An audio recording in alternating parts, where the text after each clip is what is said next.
Terima kasih.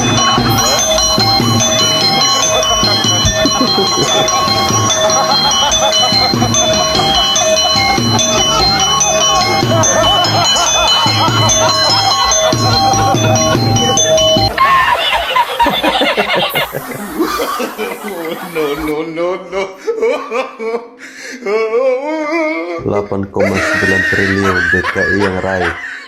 Masa sih? Hei maling-maling, hei koruptor-koruptor, Prabowo tidak pernah akan gentar menghadapi kalian. Hai kaum munafikun, hai antek-antek asing, Prabowo Gibran bersama rakyat Indonesia. Mbah Amin, menurutmu Tom Lembong karo Anies iku piye? Sontoloyo yang Sontoloyo. semuanya itu koruptor. Ada banyak kesamaan antara dua oknum ini ya. Walah, Banyak Sontoloyo to, kesamaan. Mbah. Podo-podo koruptor kok. Layak kok dibelani lah ngono kuwi piye, Mbah? Ini sesuatu yang tidak masuk akal. Jangan sampai Iya, nggak mereka masuk bisa akal. merusak masa depan bangsa. Bener pancen, Mbah. Ora masuk akal blas. Lah wong wis jelas-jelas yo korupsi. Kuwi kok malah dibelo. Lah terus langkah ke depannya iki piye menurutmu, Mbah? Saya mengajak bangsa besar ini ya, untuk memantau sungguh-sungguh. Tapi sing jadi masalah iki to, Mbah. Anak-anake kuwi to, Mbah. Ora percaya. Yo to, jarine Tom Lembong iki ditetapkan tersangka kuwi gak ana buktine, Mbah. Piye, Mbah? Ya bodoh sekali. Ya, Wus. sudah bodoh, konyol, tapi kemelindi atau kemerundung. Kemelindi. Ya, luar biasa. Oh, pancen gatel pancen kuwi, Mbah. Delogok kabeh. Kemelindi. Oh, konyol kuwi anak-anake. Lho yo to, anane kejagung nyekel, terus nyake nganggone rompi pink. Kuwi lak yo ora sembarangan to, Mbah. Mesti ana buktine to, Mbah. Lak yo to, anak-anake neh ku eling ana iki lho omongane Mbah Min. Bodoh, konyol, jan angel-angel. Buat Falco Ngoe Channel, sukses terus ya channelnya. Semoga semakin ramai. Buat teman-teman jangan lupa like, comment, and subscribe. Oke? Salam paras dan salam ngakak untuk kita semua. Halo guys, jumpa lagi bersama saya di Falco Ngoe Channel. Ya, tadi barusan bersama-sama kita menyaksikan sebuah wawancara antara Abang Bertopi dengan si Sengkuni Amin Rais. Ya, itu hanyalah sebuah video hiburan, tapi yang sangat menggelegar, yaitu ucapan dari Bapak Prabowo Subianto. Ya, hei tikus-tikus, hei maling-maling, hati-hati kalian. Dan pernyataan itu sudah Bapak Prabowo buktikan, di mana akhir-akhir ini kita melihat berita banyak sekali tikus-tikus berdasi yang ditangkap oleh KPK. Nah, teman-teman, video saya kali ini tentu masih berkaitan dengan Tom Lembong. Jadi ceritanya begini ya guys. Ada sebuah tulisan, ini tentu dari anak-anak wabah ya, wakil-wakil abah. Mereka menuduh ya, mereka menuduh bahwa penangkapan Tom Lembong ini semuanya penuh dengan rekayasa. Mereka tidak ingin partai perubahan yang sekarang lagi gencar-gencar mereka ingin mempromosikan partai itu katanya sengaja. Ya, sengaja dijegal Tom Lembongnya biar berita tentang partai perubahan itu hilang. Tanpa banyak bacot, mari kita simak cuplikan-cuplikan videonya berikut ini. Selamat menyaksikan. Ciao. Salam dari wong gitu kalau. Salam. Ado-ado baik kamu nih. Ado-ado baik. Dengan ditahannya Tom Lembong kamu ngomong untuk pengalian isu akun pupu bapak. Supaya wong bisa lupa. Aku 1.000.000% akun pupu bapak tuh bukan punya Gibran. Tapi 1.000.000% aku tidak percaya itu punya Gibran. Ya iyalah. Jangan-jangan itu punya kelompok kamu yang membuat, kamu pula yang berkotek. bisa Tidak jadi yakin guys. aku itu punya Gibran. Dan juga dengan ditangkapnya Tom Lembong, kamu ngomong supaya partai perubahan tidak berdiri. Apa hubungannya? Dak kati Perubahan hubungannya. time. Basing bae. Kamu fitnah. Gibran dak kati ijazah. Kage anak Gibran pula dak kati ijazah. Masuk sekelas Gibran, anak wali kota, anak gubernur, anak presiden, masuk dak kati ijazah. Tak masuk akal. Pedagang kaki limo, bapak aku pedagang kaki limo, 4 anaknya sarjana kalau, ada ijazahnya. Apalagi anak wali kota, anak gubernur, anak presiden. Hoak baik kamu tuh. Apalagi nak kamu pikir? Kamu Hoak ngomong baik Pak Jokowi tukang kayu. Kamu ngomong Pak Jokowi dak kati ijazah. Omongnya cawe-cawe. Ya kalau kamu ngomong dak kati ijazah, dak kati apa? Kalau dak benar kerja, bapak kamu yang jadi presiden. Bapak kamu yang jadi presiden. Atau kamu yang jadi presiden. Ini tanggal 4 bulan 11. Kamu pasukan Barisan Sakit Hati nak ngajak demo. Apa Baru yang tanggal nak 2 didemoi? nih bang.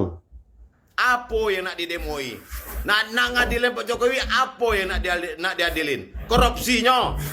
Kalau Pak Jokowi korupsi, tak berani mengusulkan rancang undang-undang perampasan koruptor, tak bakalan berani. Perampasan aset ya guys. Nah, karena dia beranilah dia tak ada korupsi. Kalau kamu ngomong dak keruan, fitnah baik, dosa yang bertambah. Kita sebagai umat muslim ni jangan banyak dosa. Jangan galak igom bawa uang demo. Kasihan uang nak berjalan, uang nak bermobil, nak bermotor, nak berjalan kaki, nak mencari untuk perut. Dak katik guna kamu tuntut berdemo. Giliran Pak Jenderal menangkap koruptor, kamu tidak senang. Kata kamu itu kelompok kamu. Nah kalau memang dia korupsi, ya ditangkaplah. Siapapun wong yang korupsi, tidak pandang Harus bulu, ditangkap. harus ditangkap. Salam dari wong gitu galo.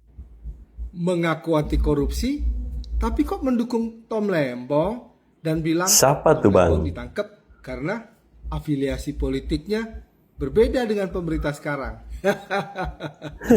Kalau nggak mau ditangkap KPK, jangan korupsi. Sesederhana itu. Yang namanya politikus rata-rata kotor. Kemungkinan juga semuanya korupsi. Tapi kenapa yang ditangkap kebetulan yang berseberangan dengan pemerintah? Wajarlah. Karena mereka itu kan cuma bikin rusuh, bikin rame, mengganggu jalannya pemerintahan, mengganggu pembangunan. Kan penjara terbatas, jumlah aparat terbatas, ya pilih-pilih dulu lah. Wajar-wajar saja. Ada antrian ya guys. Sebab kalian Jadi bersabar. yang membela Tom Lembong itu juga selalu mencari-cari kesalahan orang lain kan. Orang yang berprestasi, kinerja bagus, yang tidak korupsi, dicari-cari cerita untuk menjelek-jelekan. Walaupun gagal juga. Karena Tuhan tidak buta, Tuhan tidak tidur. Salam sehat dari Dipa Komala. Ya guys, berbicara tentang tuduhan-tuduhan yang ditujukan atau dialamatkan kepada pemerintahan Bapak Prabowo Subianto terkait dengan penangkapan Tom Lembong ini rasanya tidak masuk akal ya. Ya mereka menuduh bahwa ini biar Partai Perubahan ini tidak bisa dideklarasi.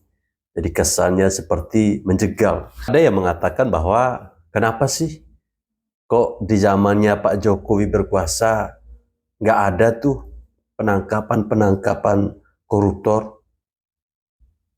Kok baru sekarang di zamannya Bapak Prabowo Subianto tiap hari kita mendengar berita penangkapan. Ya iyalah, supaya kalian tahu ya. Ya ingat, ini apa ini? Tahu kan?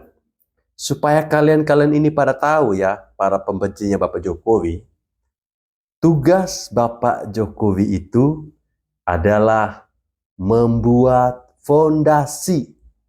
Paham kan? Fondasi apa yang sudah dibuat oleh Bapak Jokowi?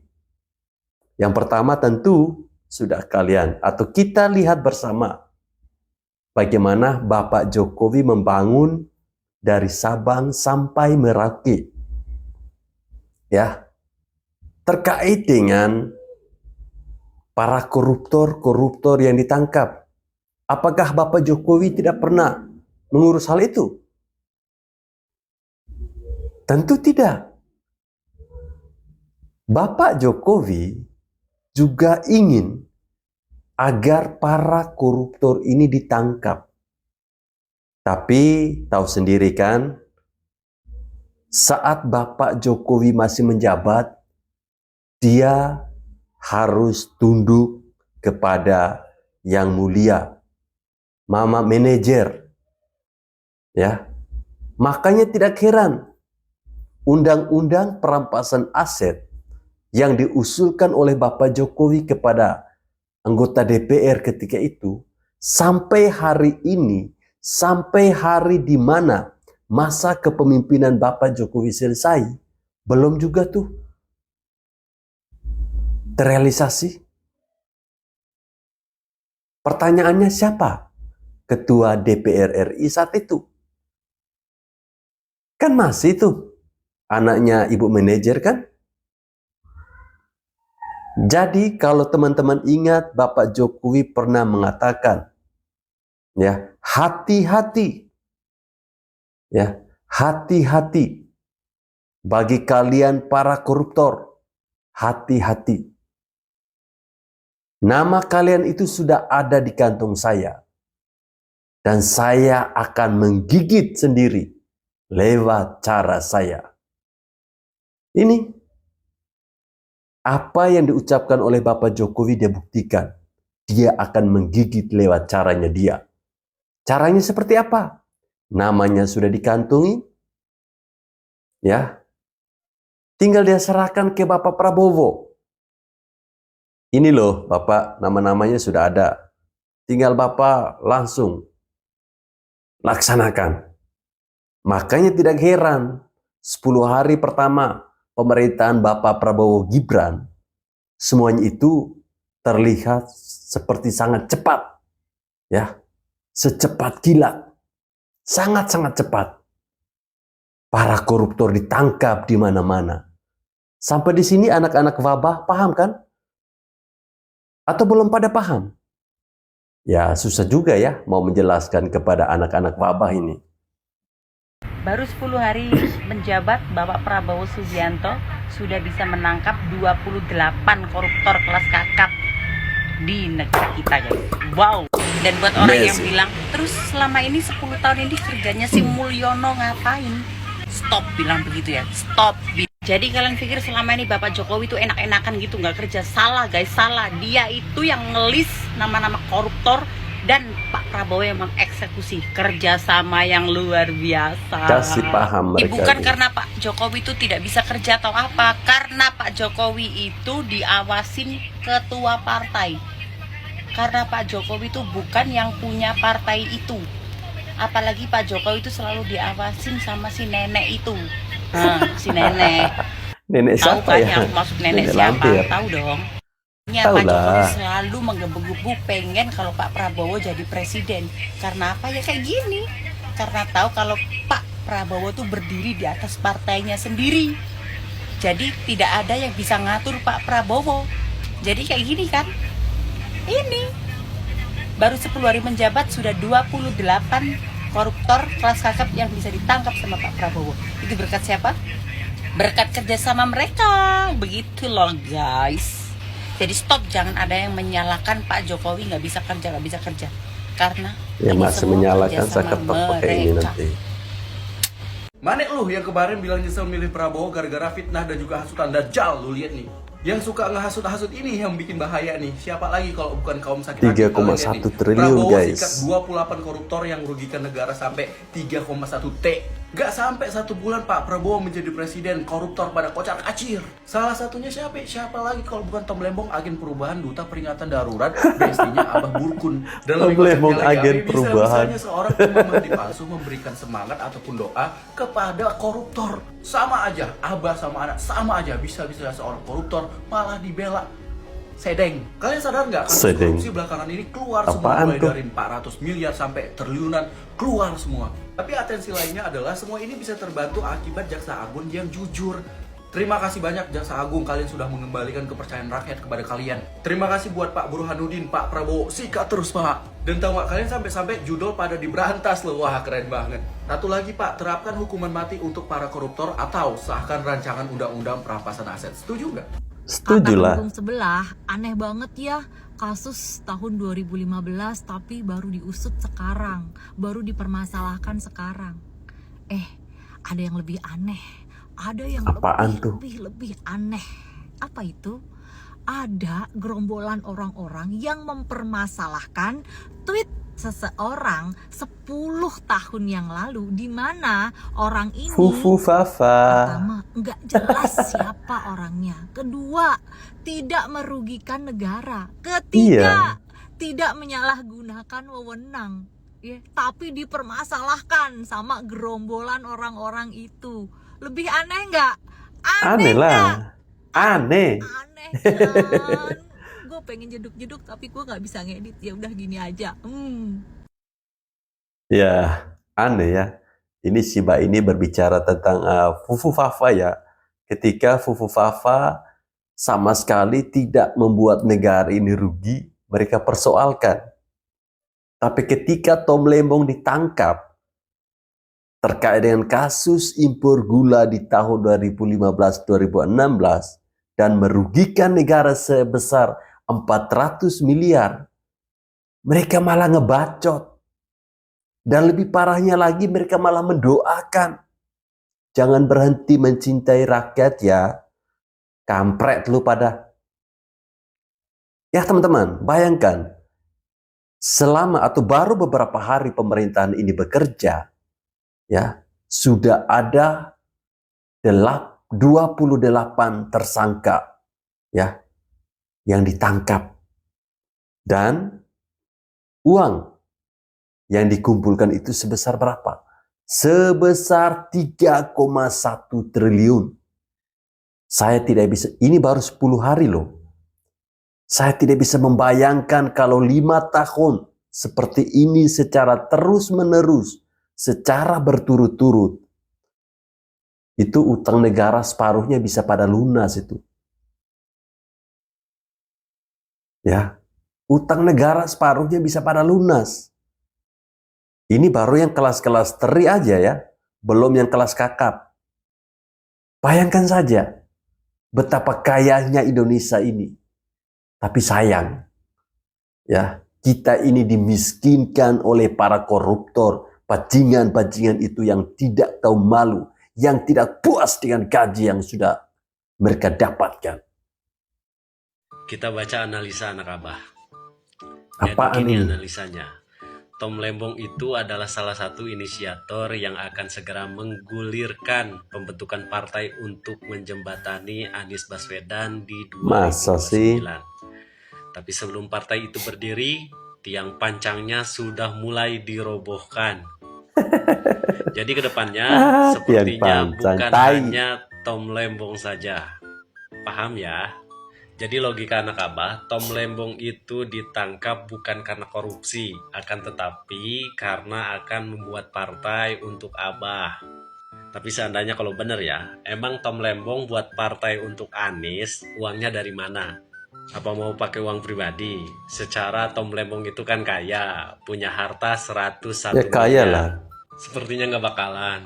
400 miliar. Karena dulu saja semasih Tom Lembong jadi ketua tim pemenangan Anies, Tom Lembong berwacana akan mendanai partai politik memakai APBN. Tom Lembong membuka kemungkinan mengucurkan ngaco dana aja. dari anggaran pendapatan dan belanja negara untuk partai politik.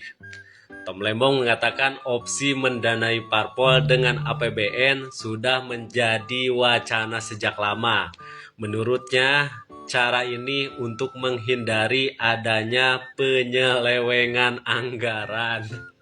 Penyelewengan Sekali lagi, tai. cara ini untuk menghindari adanya penyelewengan anggaran. Dia nggak sadar kalau dia menyelewengkan dana Mas Tom, negara ya. jangankan duit parpol, duit gula juga dimakan. Belum kelar clue roti 400.000 yang katanya ada kaitannya sama kasus Tom Lembong yang 400 miliar itu. Sekarang udah muncul lagi clue baru. Jadi viral lagi nih videonya Mas Kaesang lagi main Tamiya sama bapaknya. Diduga Formula ini Tamiya E ini ya. bukan sembarang Tamiya. Kayaknya ini Tamiya juga ada teka-tekinya. Apa ini ada hubungannya sama Mbak Erina yang makan Apaan sushi tuh? tanpa formula? Atau ada hubungannya juga sama Ibu Iriana yang minum tolak angin di acara negara? Gak tahu juga, cuman Tolak setahu angin. gua angin emang gak punya KTP. Ini Benar. Pak Prabowo belum ada 1 bulan menjabat sebagai presiden Indonesia nih ya kan. Banyak banget gebrakan barunya, gue mah heran. Yang pertama kasusnya Ronald Tanur noh. 3 hakim diberhentikan langsung sama Pak Mampus Prabowo lo. noh. Dan ternyata mereka itu menerima suap guys. Dan terus nih ada lagi para menteri ini ya kan. Di kabinet Pak Prabowo digembleng dulu tuh. Di Akmil Magelang. Apa nggak melotot mata gue ngeliat begituan. Baru kali ini gue ngeliat ya kan. Di pemerintahannya seorang presiden nih, menteri itu tuh kayak orang di apa ya? Kayak orang di ospek gitu lo tahu. Kalau bisa diibaratkan mereka itu sebagai mahasiswa baru yang di MOS dulu lo tahu. Terus pidato perdananya Pak Prabowo tuh ya Allah itu bikin gue kayak anjir, presiden gue keren banget cok gitu. Sumpah ya kata gue Indonesia ini lagi pada bebenah, bener-bener lagi pada diberesin tuh ya kan satu persatu ya kan. Gue kata nih ya kan, selama pemerintahannya Pak Prabowo bener-bener deh kayaknya pada bersih, nggak ada tuh yang namanya tikus-tikus apa Gacor segala ya. macam tuh kayaknya kagak ada gitu. Soalnya satu persatu sedang dibereskan guys. Terus ada lagi guys masalah baru Pak Tom. Pak Tom, lu tahu Pak Tom kan? Tom and Jerry. 400M, lu bayangin 400M baru ketahuan setelah Pak Prabowo menjadi presiden. Tuh, lu sebagai anak abah noh yang kemarin mengagung-agungkan Pak Tom, apa kabarnya sekarang? Apa kabarnya sekarang? Wahai anak-anak abah tuh begitu tuh. Kata gue udah ya, jangan ada anak abah, anak jenderal, anak apa segala macem. Udah, buang iri hati lu buang, dengki hati lu buang apa segala macem gitu. Jadi gue bilangin ya, lu mau nggak mau, terima nggak terima ya lu harus terima dengan pemerintahnya Pak Prabowo ini guys. Kalau semisal lu nggak terima ya lu tinggal keluar aja dari Indonesia kan, sesimpel itu Ke ya laut kan. aja. Ya, mau nggak mau, lu harus mau. Suka nggak suka, lu harus suka. Keren sekali ya. Ya, berbicara tentang gerak cepat ya, satset yang dilakukan oleh pemerintahan yang dipimpin oleh Bapak Prabowo Subianto ini memang membuat anak-anak abah ini sedikit terkejut, kaget dalam hati mereka, atau mungkin mereka sedang berkumpul bertanya-tanya, kenapa sih kita ini mau buat partai, niat kita supaya si abah ini bisa dicalonkan menjadi Presiden Republik Indonesia yang ke-2029. Malah si Tom Lembongnya dijegal lagi. Dari mana kita mau ambil uang nih? Ya, pemodal kita sudah ditangkap. Mau harap Anies, modal nyawa nggak ada uang. Harap siapa lagi ya? Harap Amin Rais? Kan nggak mungkin. Amin Rais kan masih ngurusin partai umatnya aja nggak beres. Apalagi mau ngurusin partai perubahannya Anies Baswedan. Lah kira-kira kalau mereka ini memimpin bangsa ini apa sih yang mau mereka rubah? Sementara duta perubahannya ini sudah ditangkap karena terlibat kasus korupsi. Ya, impor gula yang merugikan negara senilai 400 miliar. Gila nggak sih? Rakus nggak sih? Upaya Roy Suryo untuk membuktikan bahwa pemilik akun Fuhufafa itu adalah Gibran Rakabuming Raka memiliki target politik yang sangat jelas bahwa Roy Suryo bermaksud melemahkan dan mendelegitimasi posisi kabinet Prabowo Gibran. Sekaligus ia ingin melemahkan keberadaan seorang Gibran Rakabuming Raka. Bagaimana pandangan filsafat penolong kita untuk menjawab pertanyaan, apakah deretan bukti-bukti yang disampaikan oleh Roy Suryo itu dapat mengubah konstelasi politik tanah air kita? Ketika kita mencoba menganalisis upaya Roy Suryo yang sistematis, terstruktur, dan bahkan masif untuk membuktikan akun Fufu Fafa itu adalah milik Gibran Rakabuming Raka. Dan ia ingin mengkapitalisasi upayanya untuk membuktikan itu dengan menemukan spot-spot pandangan-pandangan pemilik akun itu yang terkesan sangat sarkastis, bahkan melabrak etika dan moralitas yang pantas dan patut untuk kita memahami tentang dinamika politik dan demokrasi di tanah air kita. Sekali lagi, upaya itu harus kita lihat sebagai sebuah cara untuk melakukan investigasi yang dibangun dengan daya kritis, yang saya katakan itu normal, itu wajar. Tetapi teman-teman, apakah usaha seorang Roy Suryo itu dapat kita terima sebagai sebuah proses yang normal, yang wajar dalam konstelasi politik tanah air kita? Saya ingin mengatakan normal menurut itu Roy tidak Suryo akan menemukan ke titik yang seharusnya dalam rangka memastikan bahwa dinamika politik yang ada di tanah air kita tidak akan mengalami perubahan signifikan terkait dengan posisi Gibran yang saat ini jelas-jelas adalah wakil presiden yang sudah definitif. Bahwa motivasi yang terselip dalam usaha Roy Suryo untuk menelanjangi akun Fufu Fafa itu dibarengi dengan motivasi yang palsu. Motivasi palsu itu adalah motivasi yang tidak membangun, tidak konstruktif, tetapi justru motivasi yang ingin menghancurkan, mengalahkan, membuat realitas di sekitarnya itu menjadi tidak berjalan secara konstruktif. Dalam hal ini, saya ingin katakan, upaya Roy Suryo itu tidak akan membuahkan hasil. Mengapa? Karena dibangun di atas dasar pondasi motivasi yang tidak jujur, yang tidak berdasar pada realitas sosial, politik, dan sejarah kita hari ini. Bahwa kita hari ini sudah mempunyai pemimpin-pemimpin kita yang definitif. Sudah ada presiden dan wakil presiden yang definitif. Karena itu, upaya untuk mencari tahu, mengeksplorasi berbagai macam upaya untuk membuktikan bahwa pemilik akun Fufu Fafa itu adalah Gibran Rakabuming Raka. Sekali lagi, saya ingin katakan, usaha itu hanya sia-sia belaka. Mengapa? Karena motivasinya dibangun oleh motivasi yang tidak jujur dan menyelip di dalam hatinya bahwa kalau toh kita katakan Roy Suryo punya kebenaran, maka kebenaran yang diungkap oleh Roy Suryo itu adalah kebenaran menurut pemikirannya sendiri. Dan itu tidak pernah berbasis pada kebenaran yang menjadi pengetahuan umum. Artinya yang telah menempatkan Prabowo Gibran sebagai pasangan presiden, wakil presiden Indonesia, dan bahkan seorang yang bernama Gibran sekarang ini adalah the real Vice President Republik Indonesia.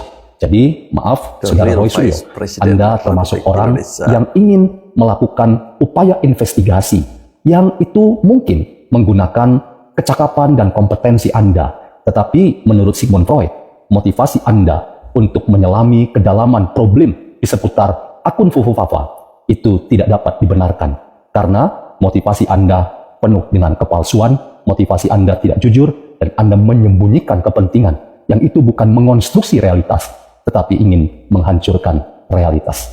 Karena itu teman-teman, sebetulnya kita tidak perlu terlalu pusing dengan upaya sistematis Roy Suryo untuk sekali lagi membuktikan di sana-sini upayanya untuk melemahkan kabinet Prabowo Gibran atau mendenigrasi seorang yang bernama Gibran. Karena apa? Karena realitas historis kita hari ini, kita sudah punya pemimpin baru, dan wakil presiden kita saat ini adalah Gibran Rakabuming Raka. Jadi teman-teman, mari kita jadikan catatan-catatan yang disampaikan oleh seorang Roy Suryo, kalaupun itu dianggap sebagai kebenaran, tetapi kebenarannya adalah kebenaran menurut pemikirannya sendiri. Kita hanya menjadi orang yang memiliki kebenaran yang dikayosumi. Artinya, kebenaran menurut pemikirannya kita sendiri. Kebenaran yang relatif, kebenaran yang kadang-kadang kita bisa berubah-ubah dan mencela-mencela. Dalam konteks ini saya ingin katakan seorang Roy Suryo mungkin bisa dikatakan kebenarannya mencela-mencela, dan dia bukan termasuk orang yang ingin melakukan investigasi dalam rangka menemukan kebenaran yang sejati, yaitu aletheia. Ya, kebenaran yang disampaikan oleh Roy Suryo adalah kebenaran yang mencela. Ya, investigasi yang dilakukan oleh Roy Suryo ngapain? Untuk apa? Seberapa ruginya negara ini ketika Roy Suryo ini ngotot sekali mencari tahu siapa, bahkan menuduh pemilik akun Fufu Fafa itu adalah Mas Gibran. Emang negara ini sudah rugi berapa miliar? Harusnya yang lebih ngotot oleh Roy Suryo ini adalah Tom Lembong. Harus alihkan perhatian Anda kepada Tom Lembong. Saya jadi mengerti kenapa sih orang-orang selama ini, lebih khusus yang udah tue-tue ya, yang tukang ngebacot, para barisan sakit hati, ya, sebut saja si Amin Rais, sebut saja si Refli Harun, sebut saja Said Didu, sebut saja Faisal Assegaf, dan masih banyak lagi. Kenapa mereka ini masih ngebacot? Mulai dari zaman Bapak Jokowi memimpin sampai saat ini ketika Bapak Prabowo sudah memimpin. Karena sesungguhnya mereka ini iri. Ya, karena sesungguhnya mereka ini tidak terima seorang anak, ya, seorang anak yang umurnya belum apa-apa, tapi sudah menjadi wakil presiden. Lah mereka ini udah profesor, ya, udah tue, udah bau usur, ya, udah sengkuni, tapi nggak jadi apa-apa. Mungkin itu alasannya mereka masih ngebacot sampai hari ini. Sudah mantan, tapi masih banyak yang sowan. Siapa ya? Ya, yang kita bicarakan ini adalah Pak Jokowi. Yang walaupun Pak sudah Jokowi tidak menjadi presiden lagi, tapi yang sowan berkunjung ke rumah beliau di Solo tetap banyak dan tidak ada henti-hentinya. Khususnya para tokoh yang sedang mengikuti Itulah kontestasi orang di baik. pilkada, baik tingkat kabupaten maupun provinsi. Dan dengan terbuka Pak Jokowi menerima mereka semua, termasuk salah satunya adalah Pak Ridwan Kamil yang maju sebagai calon gubernur Jakarta. Rata-rata Pak Jokowi berpesan kepada calon-calon kepala daerah ini untuk memperhatikan beberapa sektor penting dari masing-masing daerah yang mereka wakili. Dan tentu saja Pak Jokowi paham persoalan tiap-tiap daerah, karena selama ini kan beliau selalu turun ke lapangan. Pak Jokowi juga berpesan agar bila mereka terpilih, mereka berorientasi pada kesejahteraan dan kemakmuran rakyat. Berdasarkan pengalaman yang ada, baru kali ini ada mantan presiden yang banyak dikunjungi orang untuk dimintai nasihat dan petunjuk. Katanya ada yang bilang rakyat sudah muak sama Jokowi. Katanya Jokowi yang bikin rusak bangsa Paling ini. rakyat 10 Katanya orang. Jokowi pemimpin yang gagal. Lu kok pada datang dan minta nasihat sama Jokowi? Ya jelas lah. Orang yang ngomong Jokowi jelek itu kan cuma segelintir. Orang-orang kecil yang suaranya besar. Kalau bahasa Jawanya itu wong cilik suarane sing gede. Dalam peribahasa Indonesia ada air beriak tanda tak dalam atau tong kosong nyaring bunyinya. Nyaring bunyinya. Ya. Tidak dalam pemahamannya dan kosong pengetahuannya. Tapi stereo suaranya. Kalau istilah saya, kelompok ini adalah kelompok para pendengkiawan dan para pembenciawan yang terus Asik. menggonggong dan komplain. Jadi ya biarkan saja. Yang jelas, kita melihat bukti bahwa pengaruh Jokowi sangat kuat di masyarakat. Apa yang disebut sebagai Jokowi efek itu nyata dan sangat konkret. Sangat Buktinya ya itu nyata, tadi. ya. Calon pimpinan daerah pada berbondong-bondong sowan. Siapa tahu dapat tuah dan kecipratan Jokowi efek dan menang pilkada. Kalau buat Pak Jokowi sih nggak ada kepentingan apa-apa. Siapa saja diterima asal niat dan tujuannya baik. Kepengen mengabdi pada bangsa dan negara itu bagus. Yang penting amanah dan berorientasi pada kesejahteraan rakyat. Itu aja. Tapi kasihan juga ya Pak Jokowi. Masih nggak bisa istirahat dan harus terima tamu terus. Nggak apa-apa ya Pak. Bapak kan memang kecintaan orang banyak. Selalu sehat dan bahagia. Soalnya kalau diingat-ingat, selama 10 tahun jadi presiden, Pak Jokowi itu nggak pernah kedengeran sakit. Sehat terus. Ya sehat Iya, iya. jasmani, ya sehat rohani. Mungkin karena semua kebencian, hujatan, caci maki, dan fitnah beliau olah untuk jadi vitamin. Dan bukan jadi penyakit, tapi malah membuat beliau semakin sehat dan semakin kuat. Luar biasa. Demikian, semoga bermanfaat.